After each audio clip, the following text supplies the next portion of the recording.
Today, I have an advanced English fluency masterclass to help you improve all areas of your English. In this masterclass, you're going to improve your vocabulary, grammar, listening, pronunciation, and speaking. In this section, we'll review collocations, phrasal verbs, and idioms, because you probably agree that these are confusing, advanced, expert topics in the English language. So, let me make them easy for you. First, let's review collocations. Collocations are fixed word pairs or groups of words that sound natural together. And the important point here is that using the wrong words sounds unnatural. So, pay close attention. Let's review this very common collocation, a decision. How would you complete this? A decision? Put the missing word in the comments. But don't think about your native language because it could be different in English. In English we say, make a decision. Make a decision. This is a collocation.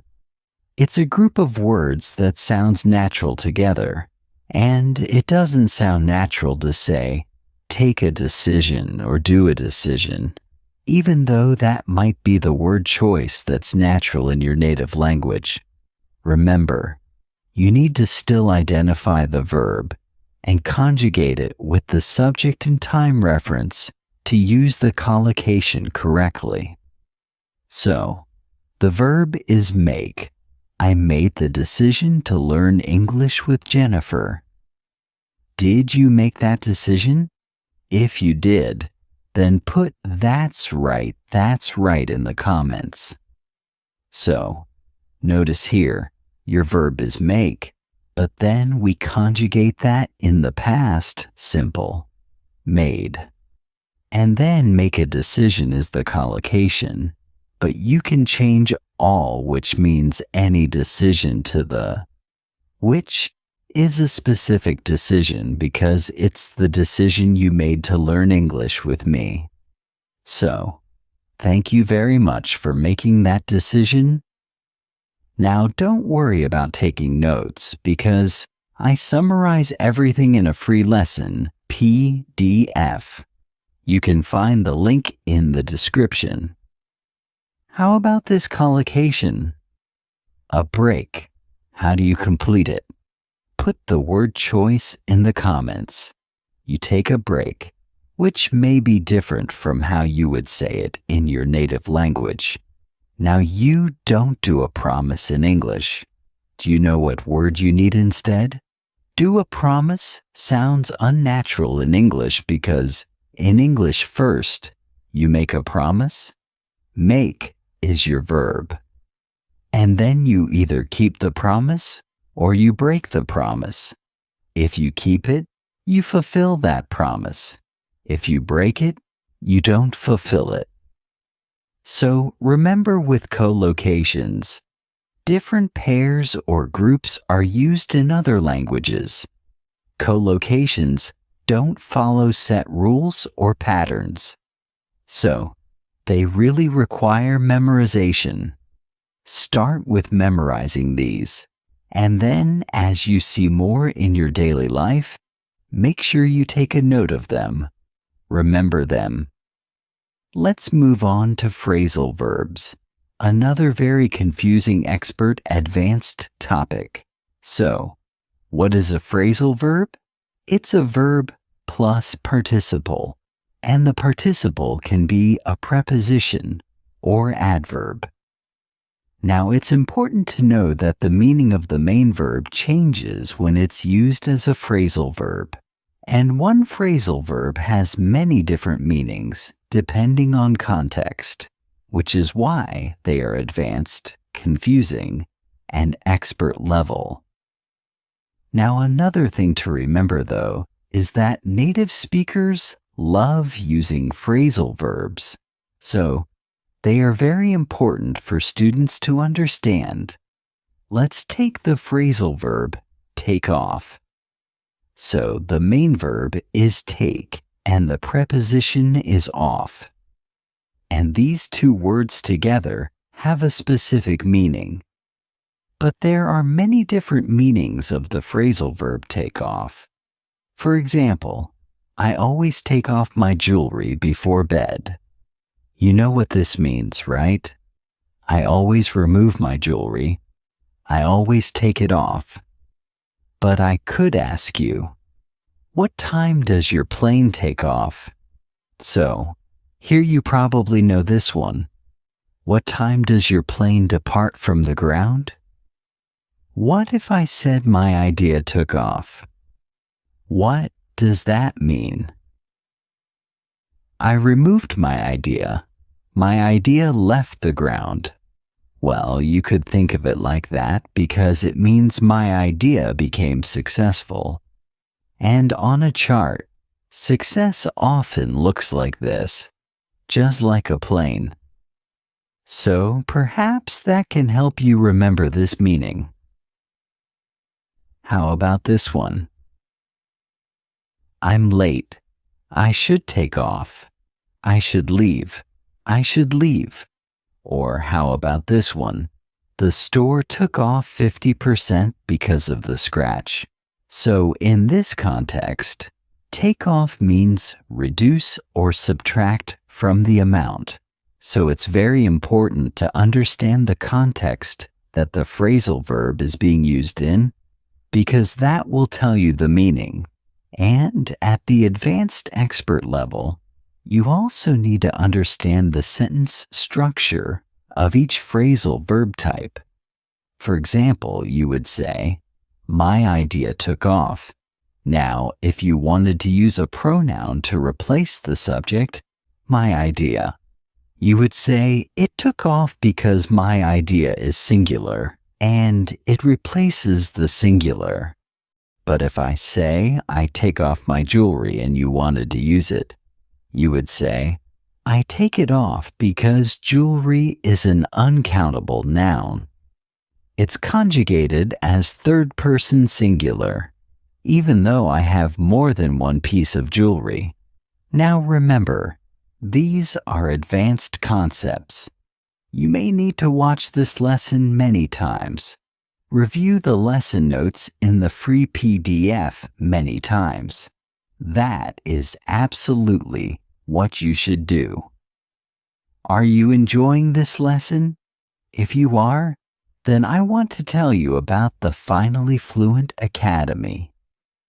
This is my premium training program where we study native English speakers from TV, the movies, YouTube, and the news so you can improve your listening skills of fast English, expand your vocabulary with natural expressions, and learn advanced grammar easily.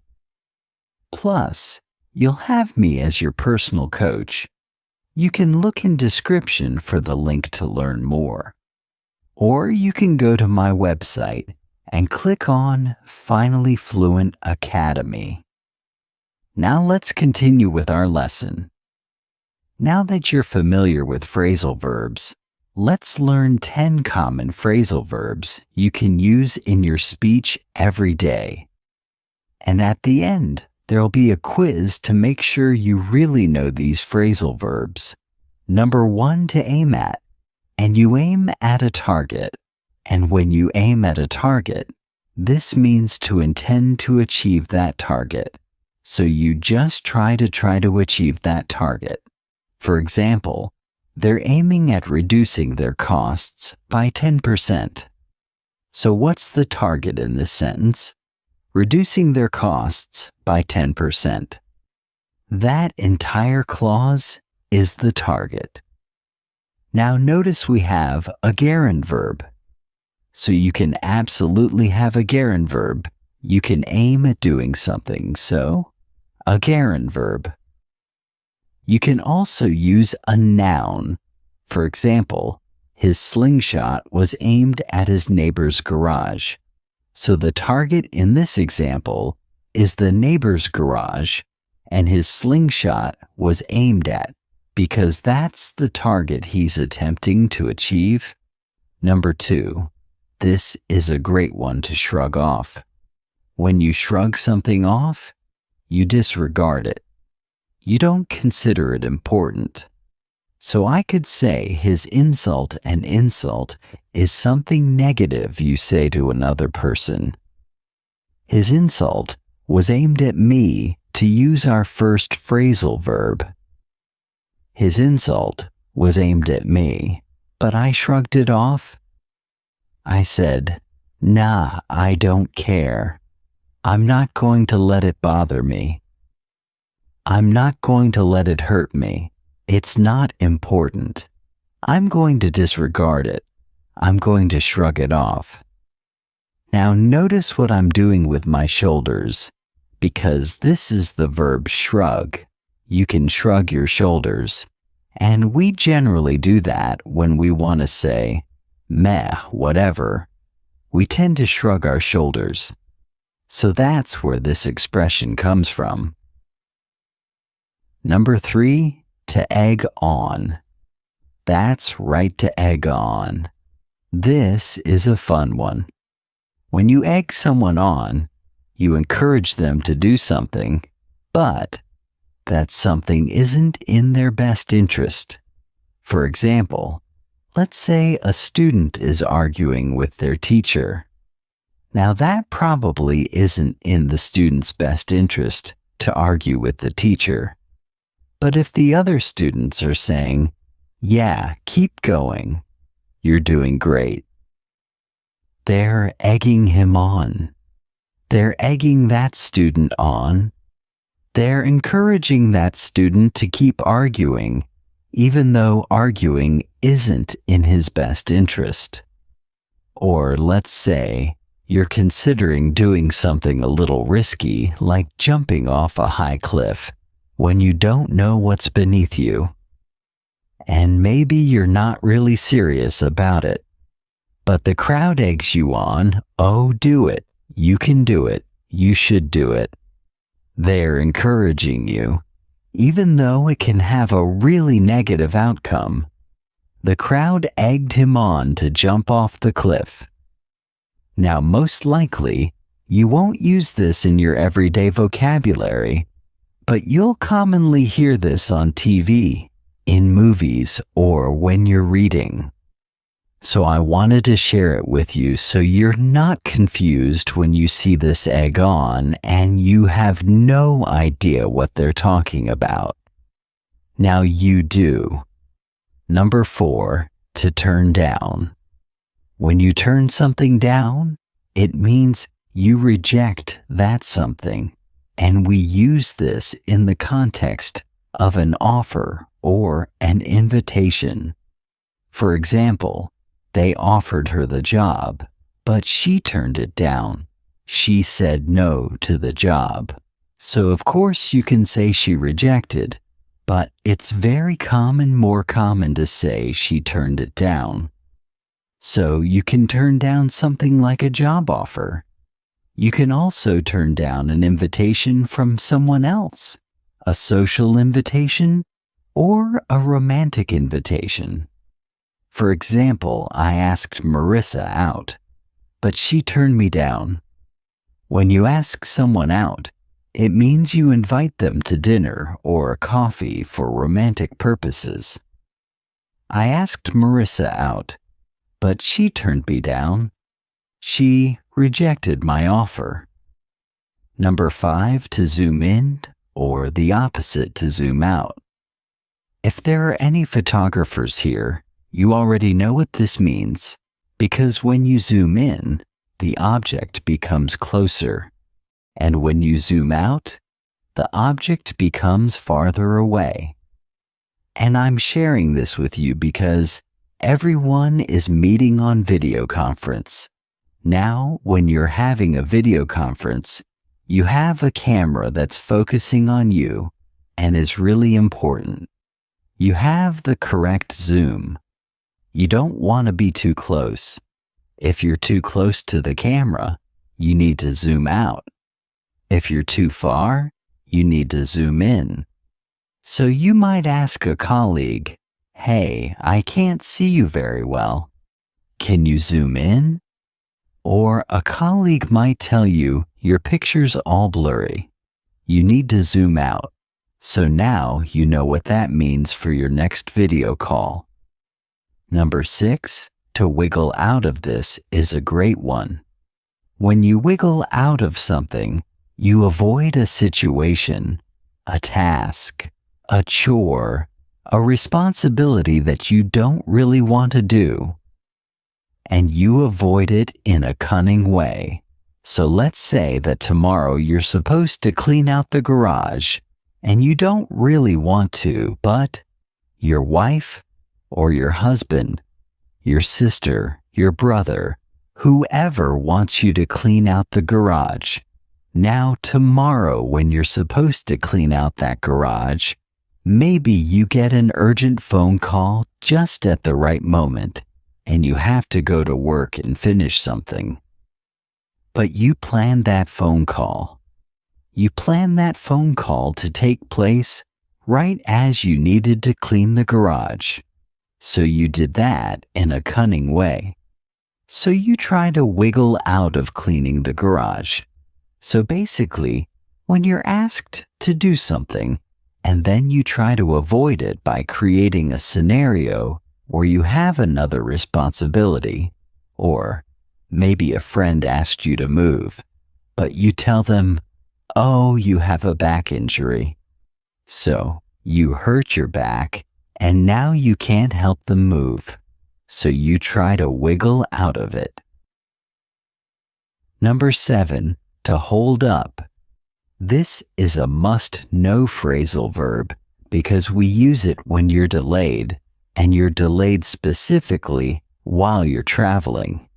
This could be traveling on a flight or a train, so a more long-distance travel, but it can also just be traveling from your office to another boardroom or from your house to the car.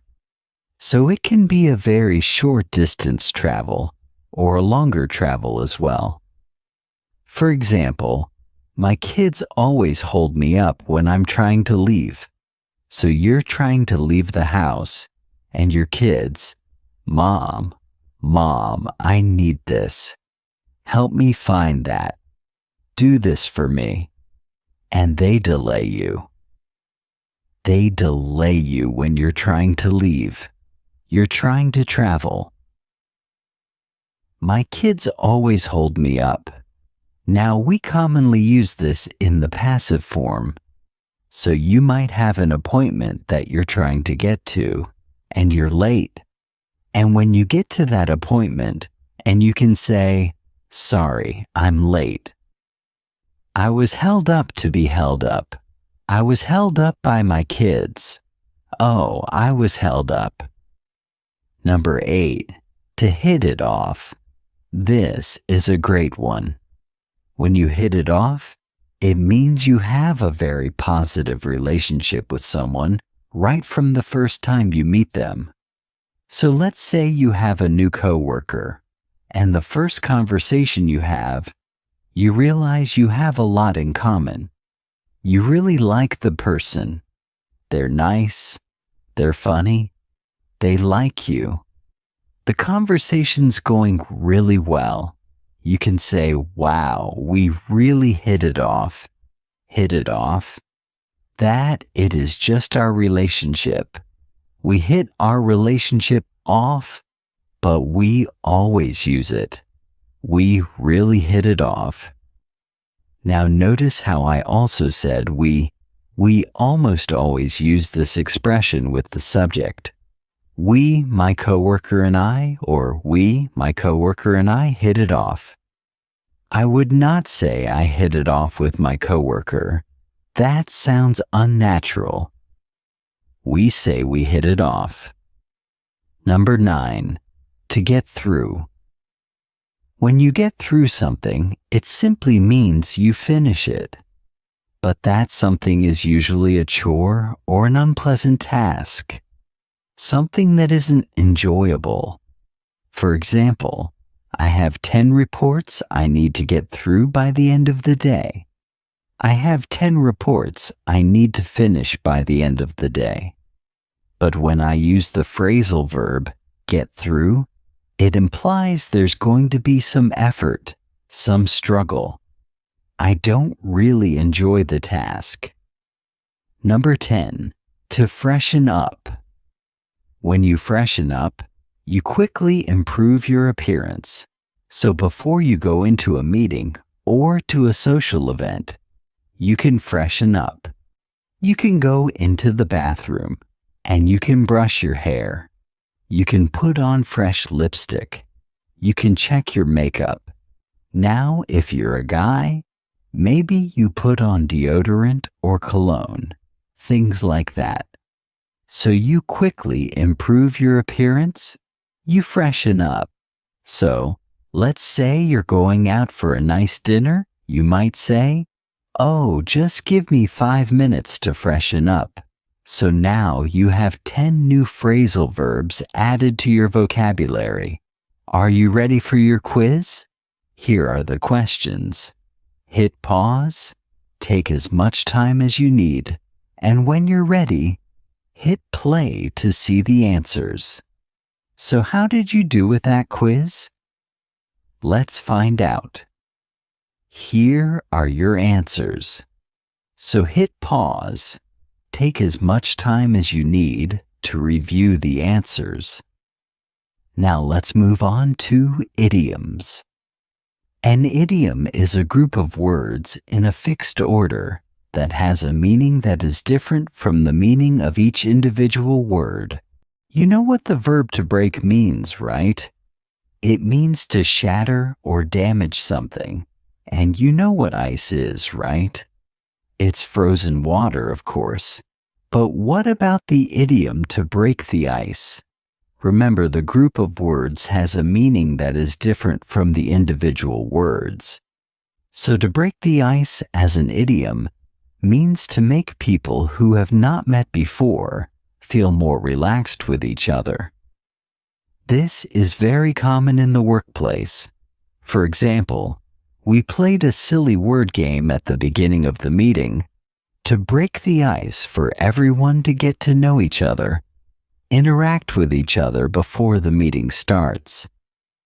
But remember that you need to use the idiom in a very specific fixed order. So you cannot say we broke an ice. You cannot say we broke ice. You must say we broke the ice because idioms have a fixed word order that can't be changed. Now, if you were talking to your friend and you said we broke ice at the meeting, even though one small word is missing, the word your friend, if your friend is a native speaker, would not understand you. And that's why these concepts are at the advanced expert level. Now let's focus more on idioms, and you'll learn the 20 most common idioms you can use every day. Number 1, to break a leg. Do you know this one? What if I said to you, break a leg? Do you know what that means? I'm saying good luck, and we generally use this when someone is about to perform in an exam or a presentation, a job interview, or within the theatrical world if you're an actor. So I might say you're going to do great on your presentation. Break a leg. Good luck. And you can simply use those 3 words. Break a leg, and break a leg. Don't worry about writing these down because I summarize everything in a free lesson, PDF, and you can find the link in the description. Number 2, to spill the beans. Oh, this means to reveal a secret. So you tell your friend about this surprise party you're planning for another friend, but then she spills the beans. She tells that friend, "Hey, we're planning you a surprise party." You can say, "I can't believe you spilled the beans about the surprise party." So what about you? Can I trust you with a secret? I'm going to tell you a secret, but first, you have to promise to not spill the beans. So put in the comments, I won't spill the beans. I won't spill the beans. And then I'll reveal my secret. Number 3, to hit the hay. Well, I'm going to hit the hay. Do you know what this means? It means I'm going to bed. I'm going to sleep. So you might tell your family, I have an early meeting tomorrow. So I'm going to hit the hay. Now you can also use sack, hit the hay, hit the sack. They mean exactly the same thing. Number 4, to bite the bullet. This is when you face a difficult situation with courage. So let's say you made a mistake at work. That's a difficult situation, but you're going to face it. So you're going to walk into your boss's office and you're going to say, I made a mistake. So you could tell your coworker, I have to bite the bullet and tell my boss about the mistake. We bite the bullet. Guess it's time to bite the bullet. Number 5, to hit the jackpot. I hope this happens to you. This is when you experience a significant success or gain. You could say winning the contract felt like hitting the jackpot for our company. So maybe the contract was for a very large amount, or it was with a really prestigious client. So it was a big success, a significant success. Number 6, to catch someone's eye. This means to attract someone's attention or simply be noticed. Her impressive presentation caught the CEO's eye. So notice that possessive catch someone's eye, the CEO's eye. So it's possessive. How about this one? His resume caught the hiring manager's eye. So notice the possessive is after the S, because there's more than one hiring manager, the hiring managers. It's plural. So you add the possessive after for a plural. So it belongs to the hiring managers.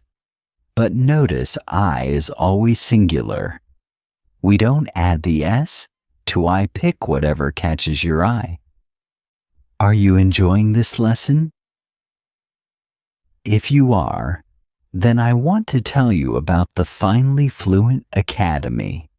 This is my premium training program where we study native English speakers from TV, the movies, YouTube, and the news, so you can improve your listening skills of fast English, expand your vocabulary with natural expressions, and learn advanced grammar easily. Plus, you'll have me as your personal coach. You can look in the description for the link to learn more. Or you can go to my website and click on Finally Fluent Academy. Now let's continue with our lesson. Number 8, to hit the nail on the head. This is when you describe precisely, exactly, what is causing a problem or situation. Hit the nail on the head. To give you a compliment, I could say you really hit the nail on the head with your analysis, but I could reverse that and say, your analysis of the situation really hit the nail on the head. Both of them are correct and have the same meaning. You hit the nail on the head. Number 9, to burn bridges. You don't want to do this. This is when you damage relationships or you close off opportunities. And most people do this when they end a relationship in a business context. This would be when you quit, when you end your professional relationship with the company. But you should never burn bridges when you quit. Because if you damage that relationship, by quitting in a outrageous way, in a unprofessional way, well then you can't use that employer as a reference, and you never know when you might need that employer again in the future, or when you might even work for that employer again in the future. So you don't want to burn bridges. Number 10, to jump on the bandwagon. This is a fun one. This is when you adopt a popular activity or trend. In the YouTube world, a popular trend is YouTube Shorts. Now, after a year of not making YouTube Shorts, I decided to jump on the bandwagon. I decided to make YouTube Shorts because they're popular and they're trendy. Every studio is jumping on the bandwagon. I wish I had bit the bullet. Remember this one bit, that is the past. This is the past perfect. I wish I had bit the bullet sooner. Number 11, to be in the same boat. One of the most common idioms. This is when you face the same challenges or are in a similar situation. The same boat. Julio is nervous about public speaking. Keziah is nervous about public speaking. They're in the same boat when it comes to public speaking. We're in the same boat. Looks like we're in the same boat. Spick and span. I love this one. This means neat, tidy, and clean. I always keep my office spick and span. How about your office? You can use this for anything, an entire room, or maybe even just a desk. She always keeps her desk spick and span. Spick and span. I want them spick and span. Number 13, to cost an arm and a leg. This means to be very expensive. So there's a problem with your car. You could say, getting my car repaired is going to cost an arm and a leg. It's going to be very expensive. Air conditioners cost an arm and a leg, and it won't cost you an arm and a leg. You could also say cost a pretty penny, which is our next idiom. Number 14, and it means exactly the same thing. Very expensive. So the same example as before, but now you can say getting my car repaired is going to cost a pretty penny. You can use either one. Cost a pretty penny? Cost me a pretty penny today. How about number 15? Dirt cheap. Dirt cheap. This means very cheap, very inexpensive. So let's say I see my best friend with this new designer handbag. I can say, wow, that Gucci handbag must have cost an arm and a leg, or must have cost a pretty penny. But then she can say, actually, it was dirt cheap.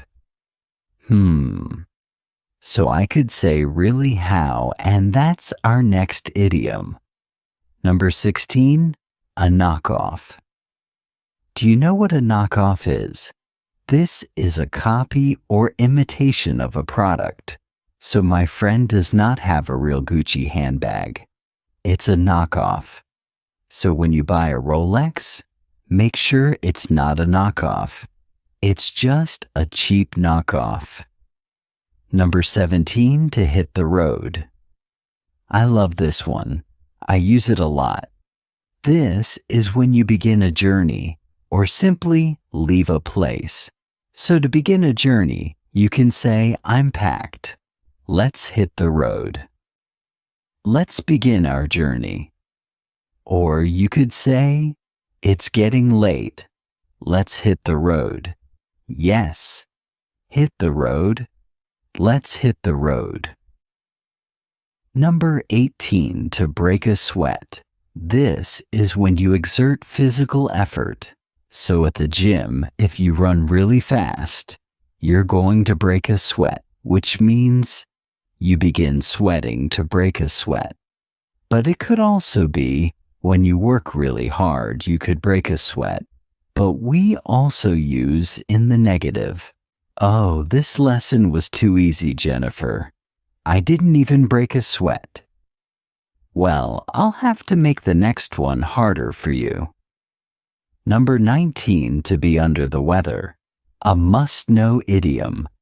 This simply means to be or feel sick. So you might send a message to your team and say, I'm going to work from home today. I'm a little under the weather, and I don't want to get anyone sick. Well, they're under the weather. And finally, number 20, to call it a day. This is when you decide to stop working on something. Well, this is the 20th idiom. So, let's call it a day. I'm going to stop working on this video. I'm going to end the video, and you can stop as well. Well, in just a few minutes. Now notice the expression uses day. Let's call it a day. If it were 8 o'clock at night, you could say, well, it's 8.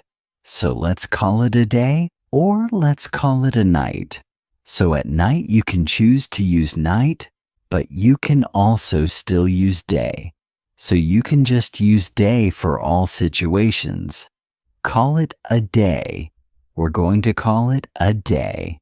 Now let's move on to section 2 grammar. But in this entire section, you're going to still expand your vocabulary as well. Because in this section, we are talking about gerund verbs. This is definitely at the advanced expert level. But remember, even if you're a beginner or intermediate, I'm going to make this very easy for you. So what is a gerund verb? A gerund verb is the base verb plus ing, and the gerund verb functions as the noun. Gerunds are used in many different ways. Number 1, the subject of a sentence. Swimming is my favorite activity. So swimming is the gerund. It's your base verb plus ing, and it is the subject of the sentence. It's the noun. So notice that sentence structure, noun plus verb plus object. That's the basic sentence structure in English. But our noun, our subject, is a gerund verb. Gerunds are also used as the object of a verb. You most likely know this with verbs of preference, which you learn at the more beginner intermediate level. She enjoys, you need a gerund, right? She enjoys reading novels. So here, the gerund functions as the object of the verb. It tells you what she enjoys. She enjoys what she enjoys reading novels. Now, since this is a super advanced lesson, you could take this sentence and turn it into a gerund statement. Number 1, and say, reading is her favorite activity, or reading novels is her favorite activity. Gerunds are also used as the object of a preposition. This one is easy. If you have a preposition, your next verb is a gerund verb. For example, he is interested in learning because in is a preposition, so your following verb is a gerund. He's interested in learning new languages. Now this is a very important point because gerunds follow phrasal verbs because remember, a phrasal verb is a verb plus preposition. So you could say he put off is the phrasal verb, which means delayed. He put off asking his boss for a position. So understanding gerunds is essential to using phrasal verbs correctly. Gerund verbs are also required after certain verbs, and this simply requires memorization. For example, the verb avoid is a gerund verb. The verb that follows avoid is in the gerund. I avoid eating junk food. It's worth is a gerund verb. The verb that follows is a gerund. It's worth learning English. And gerunds are also used as part of a compound noun. I bought new running shoes. So here running is a compound noun with shoes. It describes the shoes. So it's not just shoes, it's running shoes. Now, let's review some common gerund expressions. And I chose these expressions because they're ones that students have asked me about or I have seen mistakes with. For example, she is committed to improving her English fluency. So here the expression is to be committed to. To belongs to the expression, and to is a preposition, which is why your next verb is in the gerund improving. And because this is an expert level lesson, remember that you can have a preposition plus noun or gerund. For example, she is committed to, I just need a noun, something instead of an ing. Well, the something could be her English fluency, so I can simply say she is committed to her English fluency. So you can use a noun or a gerund. You could ask who is responsible for. Notice here, the preposition is for, then you need your gerund. Who is responsible for managing the project? This is one I see a lot of mistakes with. I'm used to waking up early. So the expression is to be used to something or doing something. We look forward to meeting the new team members. Forward to is part of the expression. It's a preposition, so you need the gerund. The consultant advised against investing in the project, so here against functions as a preposition. So you need the gerund advised against investing in the project. Let's focus more on one specific area where you'll use a gerund verb. And this is with the verb go plus gerund with physical activities. These are your leisure activities, your hobbies, things you do every day. Now, this is a sentence structure that we use in very specific situations. And that one situation is when we're talking about an activity that involves physical movement. So a lot of these are just the physical activities that you do as leisure activities. Now, when we talk about these, we don't follow our basic English sentence structure, which is subject plus verb plus infinitive, which is to and verb. So for example, I don't say I go to hike every Sunday. Go is our verb, and in the regular sentence structure, the following verb would be in the infinitive, which is what you see here. But this is incorrect. We need our gerund verb, which is simply a verb with ing. This is an alternative sentence structure and a regular sentence structure that we only use in specific cases with verbs of physical activity and movement is one of those cases. So I need to say, I go hiking. I take my verb hike and I simply put it in the gerund form with ing. I go hiking every Sunday. That's the correct sentence structure. So just remember that this sentence structure is subject plus go plus gerund plus verb and ing. Now remember that go is our active verb, and we're going to conjugate it according to the subject and the time reference. So when I say I go hiking every Sunday, that's my verb to go in the present simple, conjugated with the subject I, because I'm talking about a routine. But let's say my time reference is yesterday. It would be yesterday I went hiking. So remember, our active verb ye go is the one that's going to change and be conjugated with the subject and time reference. But the following verb, the gerund verb, doesn't change, is going to stay in that gerund form. Yesterday, I went hiking. Now I could change my subject and change my time reference. And I could say today, but as a future event today, she's going hiking. So here, my verb go is in the present continuous and is conjugated with the subject she, but still hiking, doesn't change. So remember that it doesn't matter what your subject is or your time references. The verb go is going to be conjugated.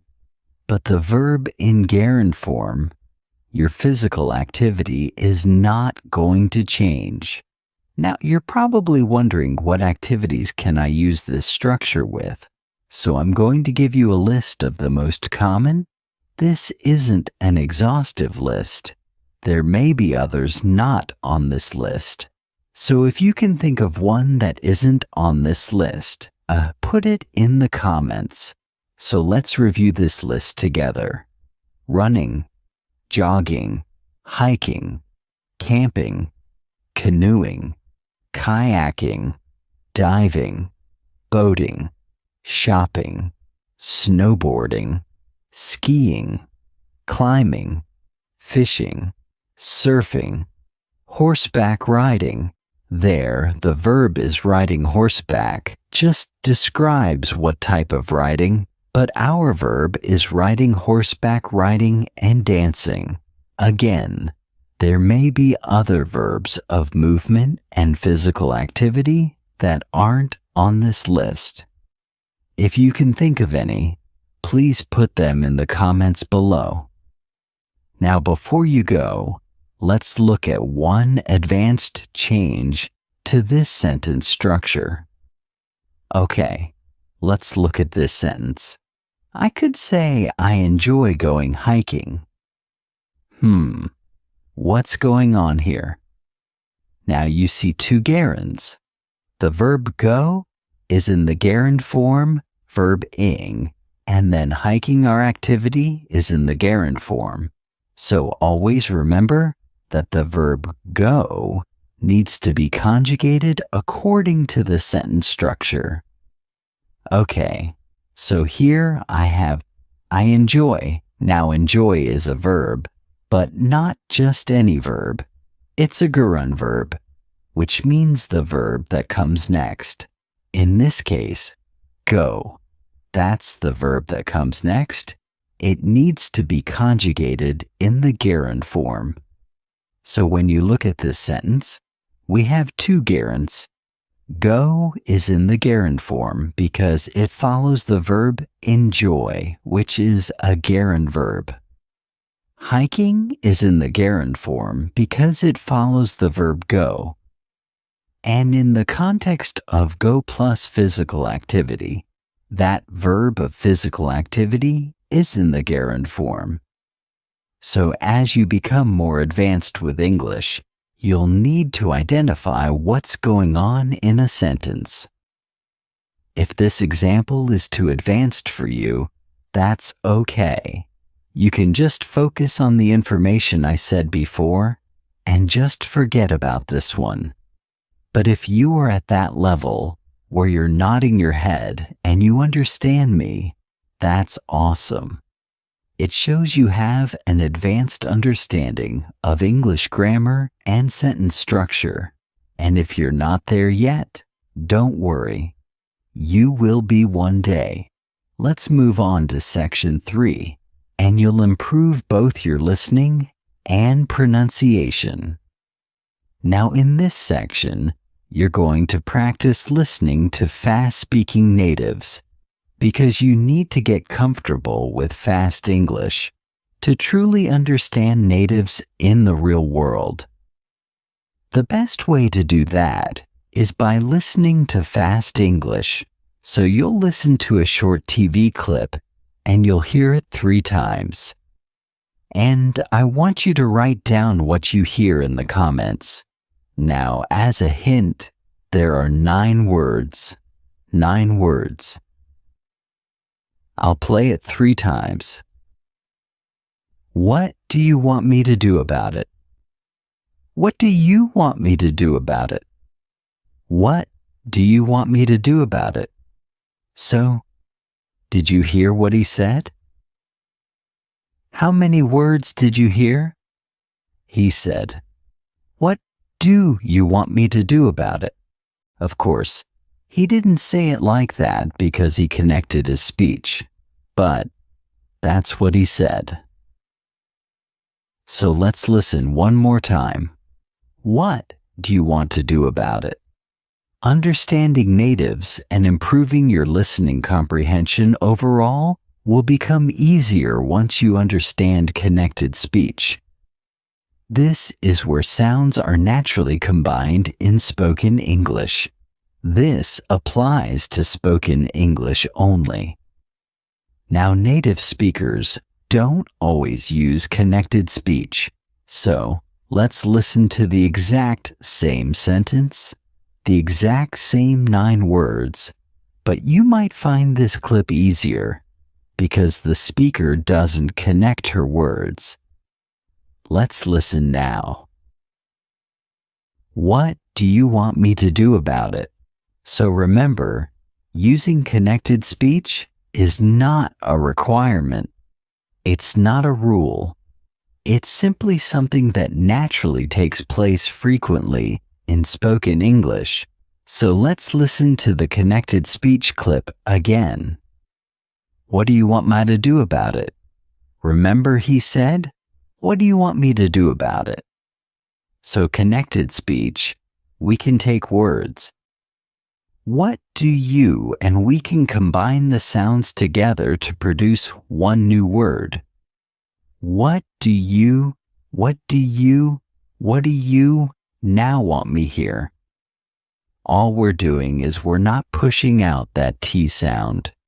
This is called a flat T, and it makes it easier to connect to the next word, the next sound.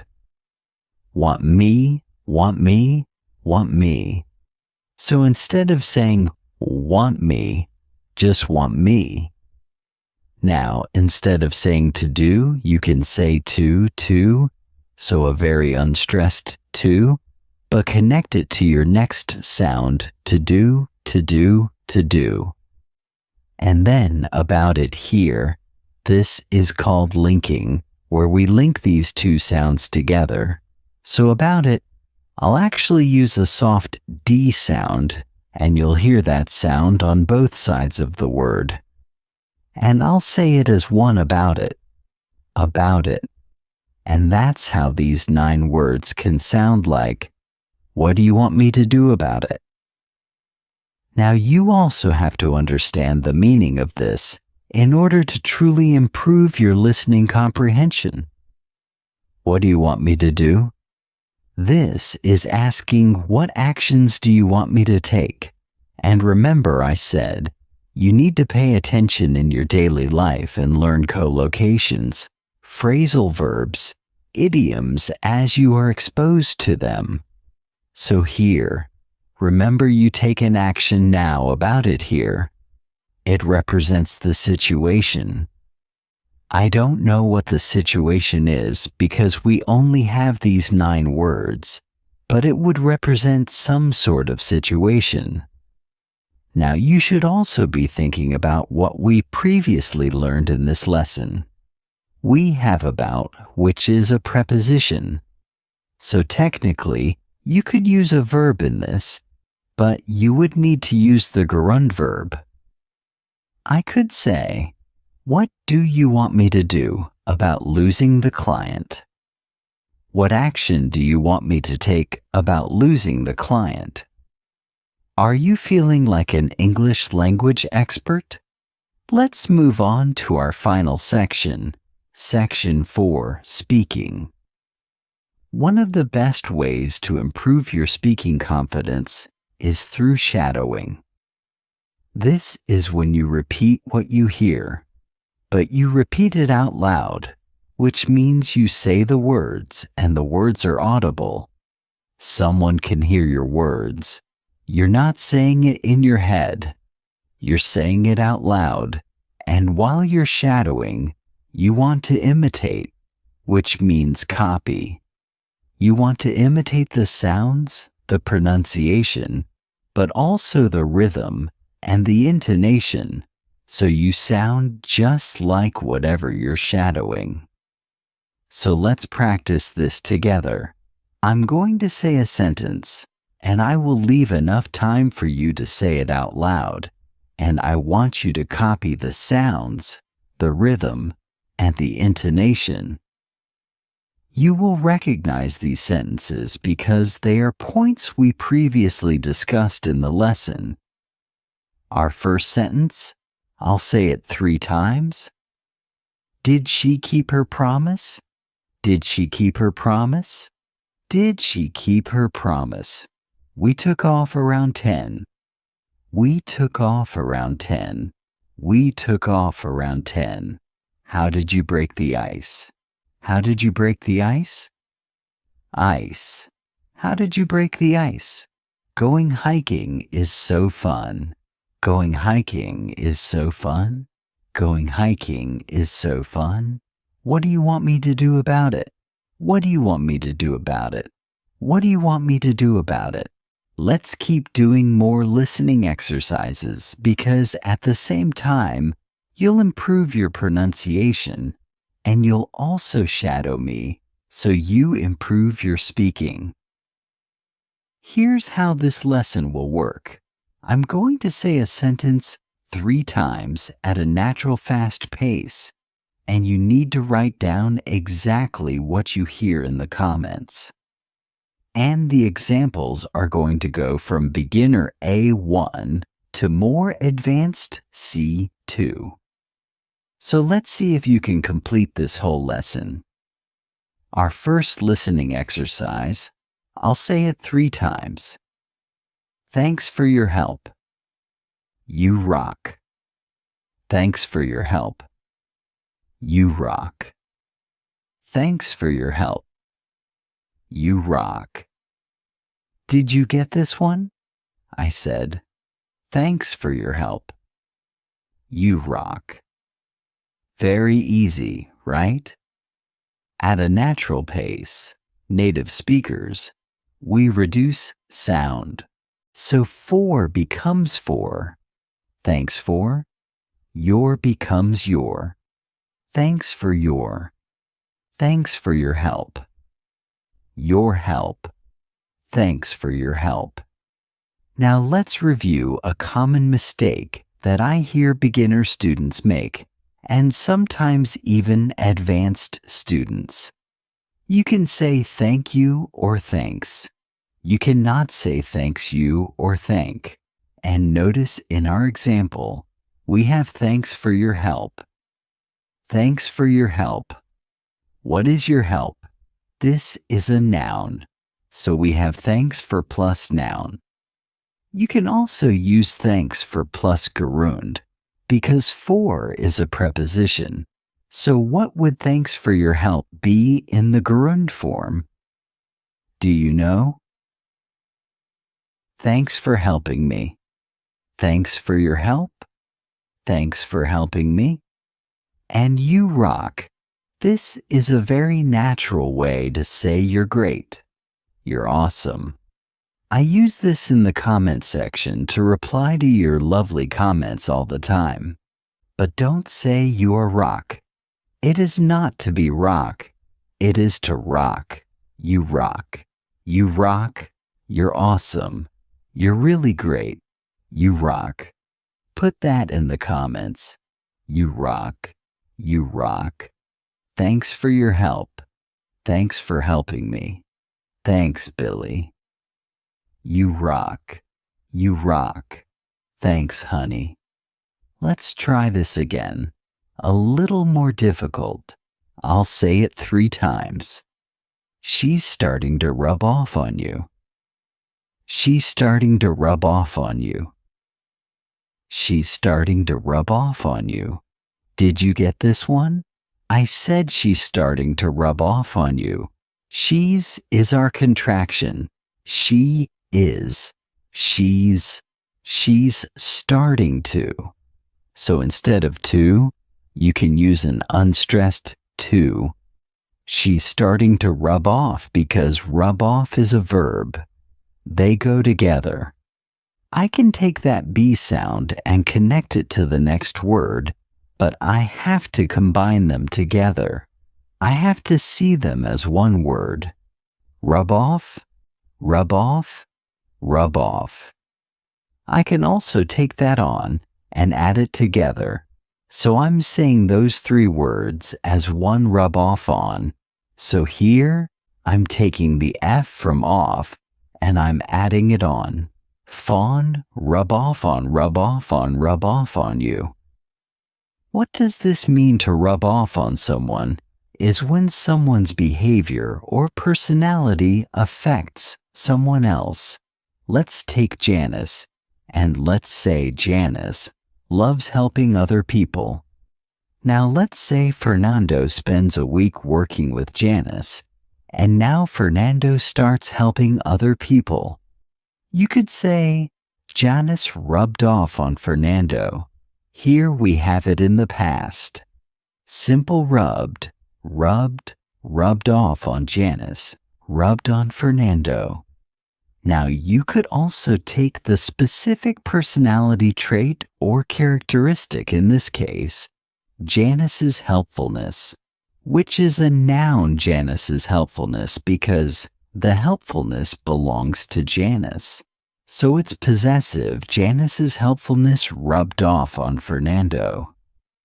So that specific character trait of Janice transferred to Fernando because they spend time together, right? Because he's really rubbing off on you. Finally, I'm rubbing off on you. My deviousness has finally rubbed off on you. Let's try this again. I'll say it 3 times. He rubs me the wrong way. He rubs me the wrong way. He rubs me the wrong way. Did you get this one? I said he rubs me the wrong way. Notice this expression uses the verb to rub, and our last expression used the verb to rub, but they have completely different meanings, and that's why this is a more advanced listening exercise, because maybe you understood the words, but you don't know what this means to rub someone the wrong way? This is to annoy someone, but without intending to remember Janice from our last example, and she was very helpful, but maybe for some reason, she just rubs you the wrong way. She annoys you, but there's nothing that she does to annoy you. Just maybe your personalities clash. They don't go together. So if you're planning a social gathering, you might say, is it okay if we don't invite Janice? She rubs me the wrong way. Now, an entire person like poor Janice can rub you the wrong way, but it also could be something specific that someone said or did. And overall you like Janice, but just that one thing she said or did rubbed you the wrong way. For example, your comment just rubbed me the wrong way. Thanks for watching. Happy learning.